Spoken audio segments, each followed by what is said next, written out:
My sister Dana and her husband Tom had been looking for a bigger place for almost 2 years.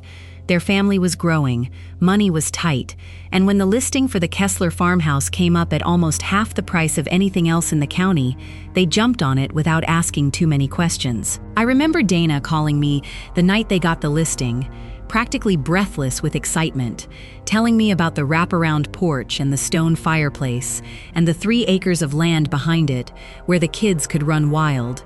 She sent me photos. The house looked tired but beautiful, white clapboard gone slightly gray with age, tall narrow windows, a barn out back that had mostly collapsed in on itself. I remember thinking it looked like the kind of house you'd see in a movie right before something terrible happened to the family who moved into it, and I remember laughing that thought off, the way you laugh off anything that feels a little too obvious to take seriously. The realtor mentioned, almost as an afterthought during the walkthrough, that the house had been vacant for 11 years. She said the previous family had simply relocated for work, and that the estate had been slow to find a buyer willing to take on a house that size in a town that had been shrinking for decades. That was the story, and none of us had any reason to doubt it. I helped them move in on a Friday in July, driving up early with a truck full of boxes, carrying furniture up a creaking porch into rooms that smelled like old wood and dust that had never once been disturbed. The house was bigger inside than it looked from the road. 3 full stories with a servant's staircase running up the back of it, a cellar underneath with a door that stuck a little when you tried to open it, like something on the other side didn't particularly want to let go. The first week was, by every account, completely normal. Dana was thrilled with the space. The kids, Caleb, who was 7, and Mia, who had just turned 4, ran wild through the overgrown yard and claimed different rooms as their own within the first afternoon. Tom spent his evenings up on a ladder fixing shingles that had come loose over more than a decade of neglect, whistling old songs to himself the way he always did when he was happy. I stayed the first weekend to help them unpack, sleeping in the guest room on the 2nd floor, a narrow room at the end of the hall with a single window that looked out over the back field toward the tree line. I remember waking up around 3 in the morning that first night with the distinct and total certainty that someone was standing at the foot of the bed. It wasn't a vague unease, it was a specific physical sensation, the same feeling you get when someone is staring at you from across a crowded room and you know it before you even look. I didn't open my eyes right away. I told myself it was nothing, just the strangeness of sleeping in an unfamiliar house, the settling of old wood, the wind finding gaps in a window frame that had never quite closed right. When I finally forced my eyes open, there was nothing there. Just the dark, the outline of the dresser, and my own heartbeat far too loud in my ears. I lay awake for almost an hour after that, and at one point I was sure I heard someone exhale, slowly, somewhere close to my face, though I told myself that was just my own breathing catching in my throat. I didn't mention any of it to Dana in the morning. It didn't seem worth worrying her over something so small, something I could barely even describe to myself in daylight. It was 2 weeks later that Dana called me, her voice tight in a way I hadn't heard since we were kids, and she'd wake me up scared of the dark during thunderstorms.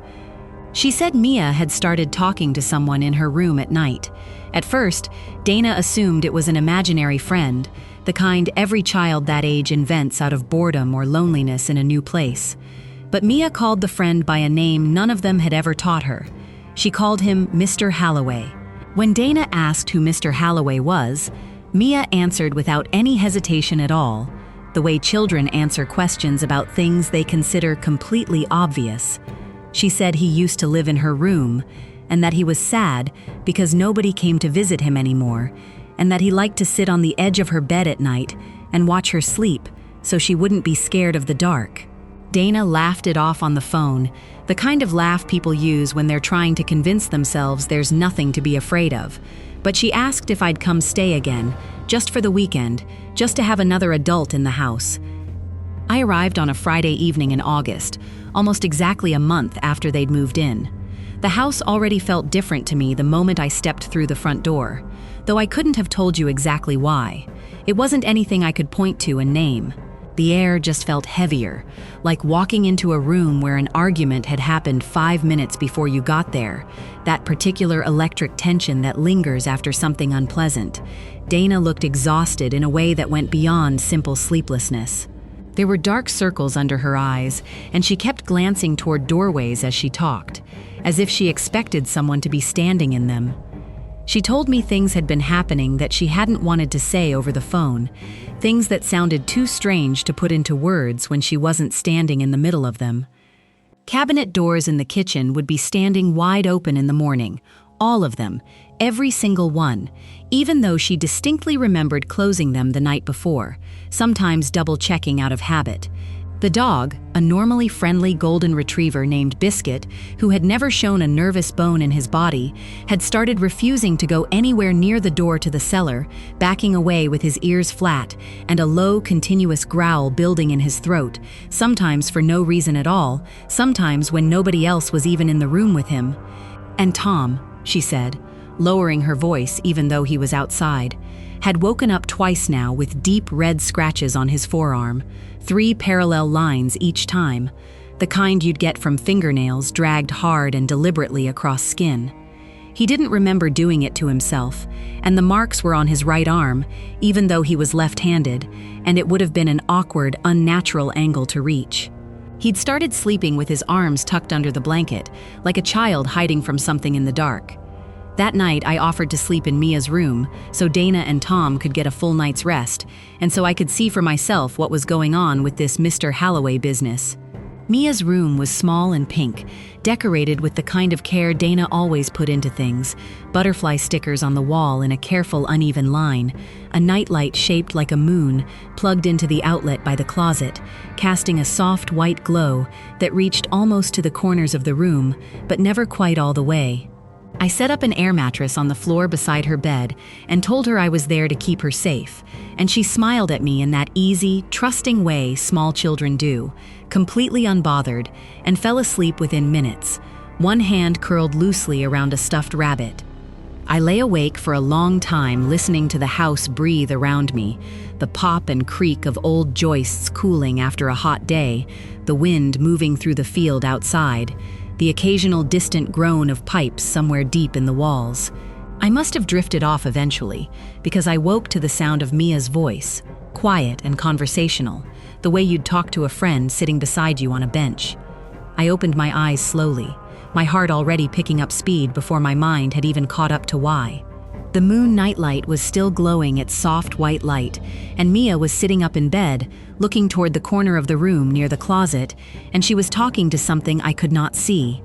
I lay perfectly still for a moment, straining to make out her words, but they were too soft, too intimate, the cadence of a private conversation not meant to be overheard. Finally, I asked her, as calmly as I could manage with my pulse hammering in my throat, who she was talking to. She turned to me with an expression that still visits me in my worst dreams, a kind of flat, patient calm that a 4-year-old should never be capable of wearing, an expression with none of the softness a child's face usually has. She said, "Mr. Halloway says you shouldn't be in his house." Then, without any further explanation, she lay back down, closed her eyes, and went straight back to sleep as if nothing at all had happened, as if she hadn't just delivered a sentence that would keep me staring at the ceiling until dawn. I did not sleep again that night. I sat upright on the air mattress with my back against the wall, watching that corner of the room until the sun finally came up through the curtains, and I never once saw anything there, but I never once stopped feeling like something was watching me back, patiently, the way you'd watch an animal you weren't quite sure was tame. The next morning, I told Dana everything, and for the first time since they'd moved in, I saw real fear on her face instead of just exhaustion. It was a different kind of look, the look of someone whose worst private suspicion has just been confirmed by an outside witness. We agreed that something needed to be done, and Tom, though skeptical by nature, and the kind of man who liked explanations that involved plumbing or wiring rather than ghosts, reluctantly agreed to look into the history of the house. What he found took him most of the day, buried in county records and old newspaper archives at the library in town, coming home well after dinner with a folder of photocopies and a look on his face I'd never seen him wear before. The house had been built in the 1890s by a farming family named Cellar, and it had passed through several owners over the following century, most of them uneventfully, families who lived their lives and moved on for ordinary reasons. But in the 1970s, the house had belonged to a man named Arthur Halloway, who had lived there alone after his wife left him and took their only son with her, moving out of state and, according to one brief mention Tom found, never speaking to Arthur again. Halloway had lived alone in that farmhouse for almost 6 years after that, increasingly isolated, according to a neighbor quoted in one short article, rarely seen in town, letting the farm fall into disrepair around him. He had, according to a badly preserved newspaper clipping Tom found folded inside an old property file, taken his own life in the cellar of the house, found weeks later by a mail carrier who noticed the mail piling up. The article was thin on details, the kind of small-town reporting that mentions a tragedy in 3 or 4 sentences and moves quickly on to the weather and the church bake sale. But the name was there in black and white, printed clearly, Arthur Halloway, the same name a 4-year-old girl had never once been told, that none of us had ever spoken aloud in that house before she said it herself. Tom wanted to leave immediately, that same night if possible. Dana, practical as always, even when her hands were visibly shaking, pointed out that they had sunk almost everything they had into this house, breaking their lease early and putting down most of their savings, and couldn't simply walk away without some kind of plan for where they'd even go. So we made a decision that in hindsight I question every single day of my life. We decided to stay one more night, to see if the sighting of that name was simply some strange coincidence, some story Mia had overheard somewhere in town and absorbed into her imagination the way children do, some name she'd picked up from a mailbox or a gravestone on a drive we'd forgotten about. We told ourselves that. I don't think any of us really believed it, not even Tom, not even for a second, but saying it out loud made it feel briefly possible. That night was the one I will never fully explain, and the one I still cannot talk about without my hands shaking even now. Dana insisted the whole family sleep together in the master bedroom, all 4 of them in one room, door locked, nightlight on, a chair wedged under the doorknob for good measure. I offered to keep watch downstairs, more out of stubbornness than any real courage, sitting in the old armchair by the stone fireplace with a flashlight in my lap, and every light in the downstairs left burning, determined to prove to myself that daylight logic would hold even at midnight. Around 11, small things started. A framed photo on the mantel tipped over on its own with a soft clatter, though there was no draft I could feel, and nothing else in the room had moved. The temperature near the fireplace dropped noticeably, enough that I could see faint fog when I breathed out, even though it was the height of a humid August night and every window in the house was still holding in the day's heat. I told myself it was an old house, that old houses did strange things with airflow and pressure, that there was nothing here that couldn't eventually be explained by a home inspector with a good flashlight. Then, a little after midnight, the temperature dropped again, more suddenly and more completely, until I could see my own breath fogging in front of my face with every exhale, a cold that had nothing to do with any draft. I stood up, my heart slamming hard against my ribs, and I heard, very clearly, footsteps on the floor above me, slow and deliberate, moving from the direction of the master bedroom toward the top of the stairs, unhurried in a way that felt almost deliberately unhurried, as though whoever it was knew exactly how much time they had. I called up to Dana. There was no answer at first, just a long silence that stretched out far longer than it should have. I called again, louder this time, my voice cracking, and I finally heard Tom's voice come back, tight and strange with fear, telling me that they were all in the room, all 4 of them, packed together on the bed, and that nobody had left it, not once, not for a second. The footsteps upstairs continued the whole time he was speaking, unhurried, crossing the hallway floor with a weight and rhythm that was unmistakably human, unmistakably real, the specific creak of floorboards under actual weight, and unmistakably not any of the 4 people locked safely in that bedroom above me. I climbed the stairs anyway, because I could not simply sit downstairs and listen to something walk through a house where my sister's children were sleeping just a wall away. Every step felt heavier than the last, my hand white-knuckled on the railing. The hallway was empty when I reached the top, but it was cold in a way that had nothing to do with weather at all. A cold that seemed to come from somewhere inside my own chest, rather than the air around me, pressing outward instead of in. The door to the cellar stairwell, an old servant's stair at the far end of the hall connecting all 3 levels of the house, stood wide open. I had watched Tom lock that door myself earlier that evening, had heard the bolt slide home with my own ears. I stood at the top of that narrow stairwell, my flashlight beam trembling as it swept down into the dark, and at the very bottom, standing perfectly still and facing away from me toward the cellar wall, was the silhouette of a man. Tall, thin, almost gaunt, wearing what looked like old work clothes, suspenders over a collared shirt, the kind a farmer from another decade might have worn every day of his life without thinking about it. He did not move. I did not move. For what felt like an impossibly long stretch of time, we simply stood there, him at the bottom of the stairs and me frozen at the top, neither of us making a sound, until very slowly, without turning around, without any sound at all accompanying the motion, he began to raise one arm and point toward the ceiling above me, directly toward the room where Mia slept, tucked in the crook of her parents' bed. I don't remember deciding to run. I remember being at the top of the stairs, and then I remember being at the master bedroom door, pounding on it with both fists, screaming for Tom to let me in, my voice barely sounding like my own.